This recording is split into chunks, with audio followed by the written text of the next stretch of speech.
Iniibig ba ng Diyos ang lahat o mga Kristiyano lamang?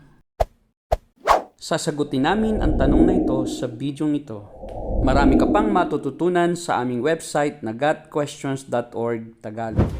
Totoo na iniibig ng Diyos ang lahat ng tao sa buong mundo. 1:3:16, Unang Juan 2:2, Roma 5:8. Ang pag-ibig na ito ay walang kondisyon. Ito ay base lamang sa katotohanan na ang Diyos ay Diyos ng pag-ibig. Unang Juan 4:8-16. Ang pag-ibig ng Diyos sa sangkatauhan ay makikita sa kanyang kahabagan sa lahat ng tao, na hindi nila sila pinarurusahan agad dahil sa kanilang mga kasalanan.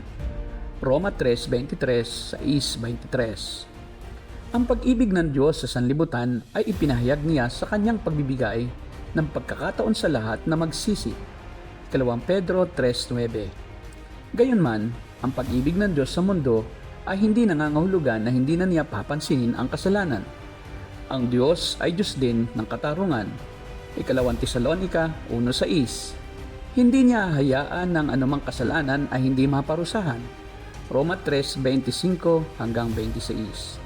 Ang pinakadakilang pagpapahayag ng pag-ibig ng Diyos ay inilarawan sa Roma 5:8 kung saan sinasabi, "Datapwat ipinagtatagubili ng Diyos ang kanyang pag-ibig sa atin, na nang tayo'y mga makasalanan pa, si Kristo ay namatay dahil sa atin."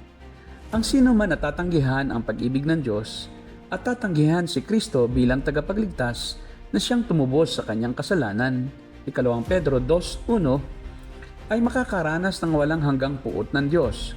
Roma 1:18, hindi ng kanyang pag-ibig.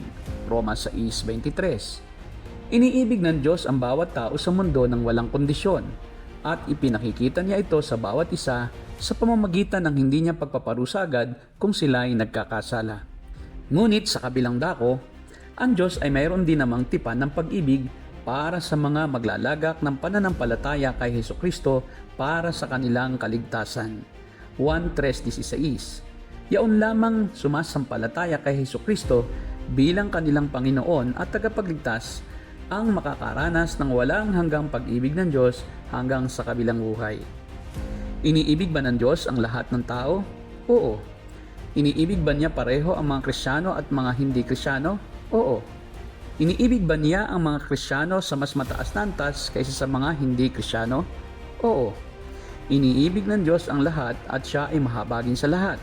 Ngunit mataas ang antas ng kanyang pag-ibig sa mga Kristiyano kaysa sa mga hindi Kristiyano sa kadahilan ng ang mga Kristiyano lamang ang pinagkalooban niya ng biyaya at kahabagan at ng walang hanggang pag-ibig na kanyang ipadadama sa kanila hanggang sa langit.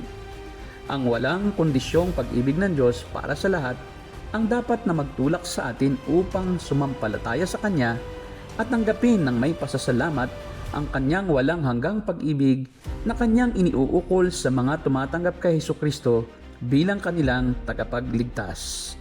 Iyan ang aming sagot sa tanong na, iniibig ba ng Diyos ang lahat o mga Kristiyano lamang?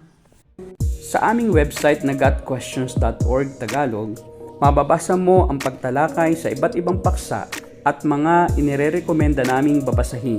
Kung nakatulong sa iyo ang video nito, click ang thumbs up at subscribe button. Kung gusto mong mapanood ang aming mga susunod na video, i-click ang bell at panoorin ang mga susunod na sagot sa iba pang mga tanong.